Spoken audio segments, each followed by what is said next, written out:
yang pertama akan dijelaskan oleh Mbak Nia. Oke, untuk Down syndrome adalah penyakit bawaan atau kelainan genetik berupa kelebihan satu atau terdapat 3 salinan kromosom 21 yang menyebabkan gangguan kognitif, malformasi kongenital, gangguan imun, gangguan jantung bawaan, dan juga kelainan tambahan lainnya. Down syndrome merupakan abnormalitas kromosom yang paling sering kita jumpai. Kelainan Down syndrome ini menempati posisi teratas kejahatan kegawaan. Untuk selanjutnya ada ciri-ciri Down syndrome.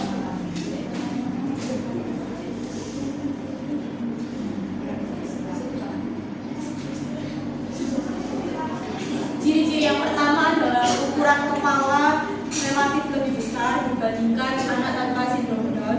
Terus yang kedua, deformitas tulang tengkorak yang lebih pendek dan diameter parietal lebih besar. Terus yang ketiga, bagian kepala belakang lebih datar. Terus yang keempat, umur bayi menutup lebih lambat dan ukurannya lebih besar dibandingkan bayi tanpa sindrom Down.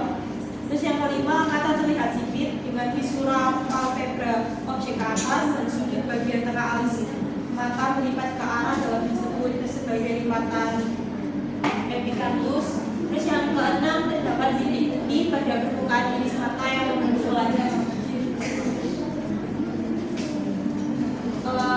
Kurang lebih seperti ini untuk ciri-ciri gambarannya bisa dilihat.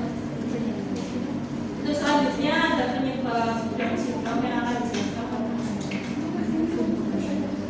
Nah, jadi penyebab Down syndrome sendiri itu ada 3 di sini yang disebutkan bahwa yang pertama ada kelainan pada kromosom 21. Jadi Down syndrome itu disebabkan oleh kelainan pada kromosom 21. Nah, normalnya kan setiap manusia itu memiliki 46 kromosom. Dan tapi pada penderita Down syndrome sendiri itu ada 47 kromosom. Nah, terdapat 3 kromosom di kromosom nomor 21 yang disebut dengan trisomi. Nah, yang lain kan ada 2 semua ya. Tapi di nomor 21 ini ada 3. Jadi, kondisi tersebut disebut dengan trisomi. Kemudian, penyebabnya juga disebabkan oleh faktor usia dari ibu saat hamil. Jadi, resiko Down syndrome sendiri itu meningkat apabila ibu yang sedang mengandung tersebut itu berada di usia 36 sampai 40 tahun. Jadi, semakin tinggi usia ibu hamil, kemungkinan besar akan semakin bisa keturunannya tersebut menderita Down syndrome. Kemudian secara biologis itu ada 3. Yang pertama itu ada non-disjunction. Nah, non-disjunction sendiri itu merupakan kesalahan saat pembelahan sel telur atau sperma, sehingga kromosom itu tidak terbagi secara sempurna.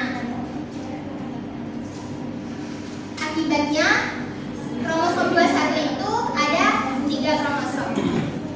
Kemudian ada translokasi.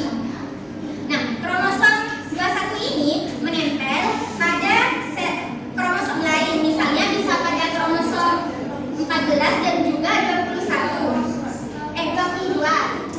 Kenapa? Karena kromosom 22 dan 14 itu memiliki bentuk kromosom yang hampir mirip. Jadi, kalau kromosomnya di 21 itu berlebih, maka kandungan genetiknya juga akan berlebih. Kemudian yang ketiga itu ada mosaikisme. Jadi, kondisi ini tidak semua sel memiliki kelebihan kromosom. Hanya kromosom 21 yang hanya memiliki tambahan kromosom. Nah, ini sama kayak yang trisomi tadi.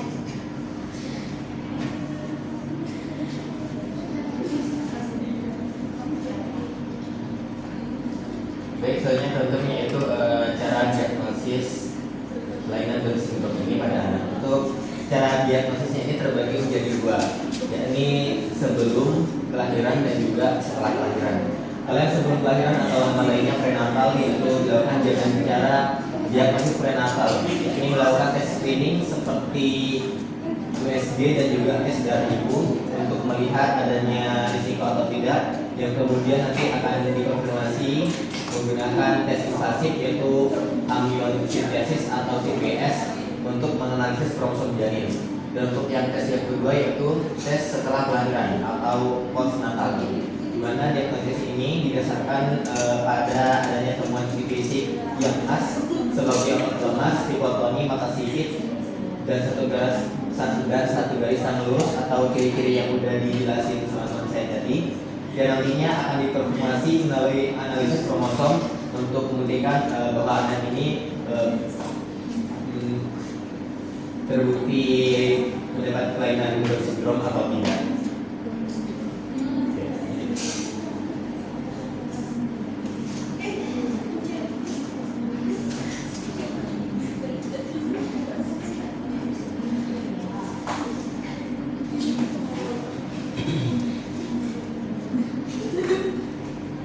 Selanjutnya ada terapi dan penanganan. Untuk terapinya sendiri ada 5 ditambah 2 penanganan. Yang pertama ada terapi fisik. Tujuannya yaitu memperkuat otot dan memperbaiki koordinasi motorik kasar karena penderita Down syndrome sering mengalami hipotonia atau otot yang lemah. Untuk penanganannya yaitu dengan cara berjalan di garis lurus atau dengan melatih keseimbangan. Yang kedua ada terapi bicara dan bahasa. Untuk terapi bicara dan bahasa ini tujuannya melatih kemampuan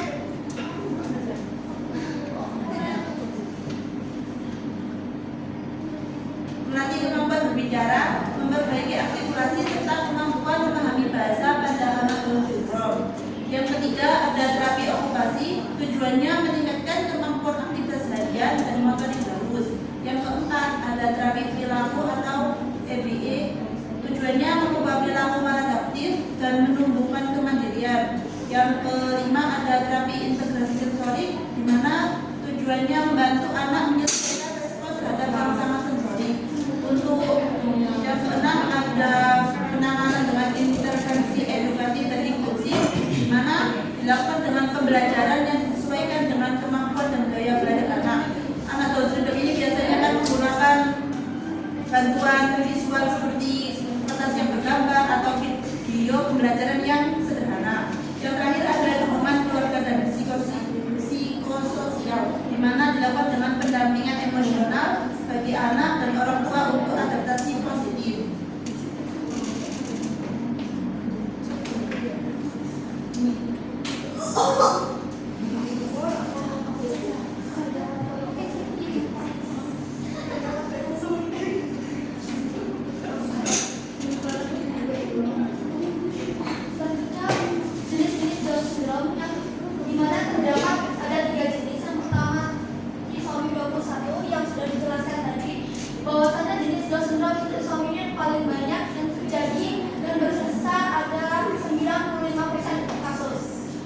Dan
berpikir abstrak dan belajar pada akademik.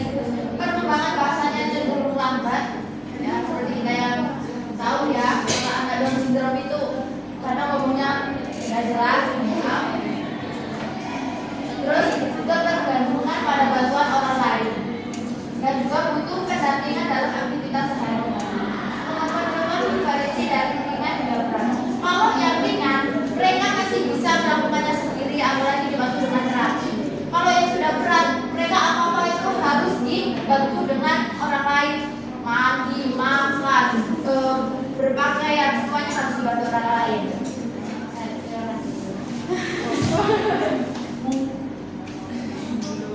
Mungkin cukup sekian dari presentasi kelompok kami. Mungkin ada yang bertanya? Ya, satu saja.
Kenapa kok orang yang mengalami Down syndrome itu memiliki wajah atau fisiknya itu sama-sama?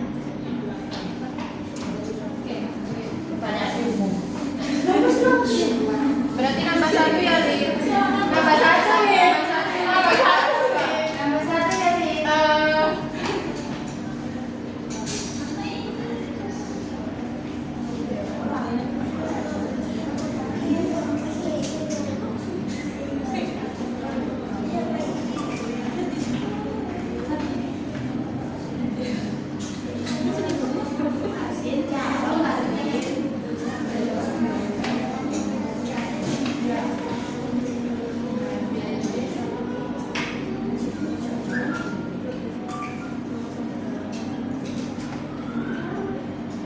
Oke, menjawab ya pertanyaan dari Nabila, kenapa penderita Down syndrome itu memiliki ciri-ciri yang hampir sama?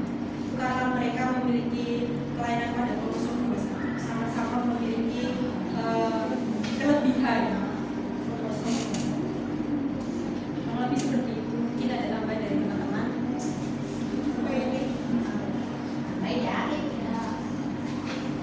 Banyak. Kalau sudah di kromosom 21, jadi gejalanya itu munculnya tuh sama di setiap kalau orang udah berlebihan pasti apa sih ciri-cirinya itu pasti munculnya ya itu gitu loh, kayak flu yang kan ciri-cirinya di setiap orang sama kan, tuh pilek gitu, bisa diterima, bisa. Baik, cukup sekian dari kelompok kami. Apabila ada kekurangan mohon dimaafkan. Wassalamualaikum warahmatullahi wabarakatuh. Waalaikumsalam.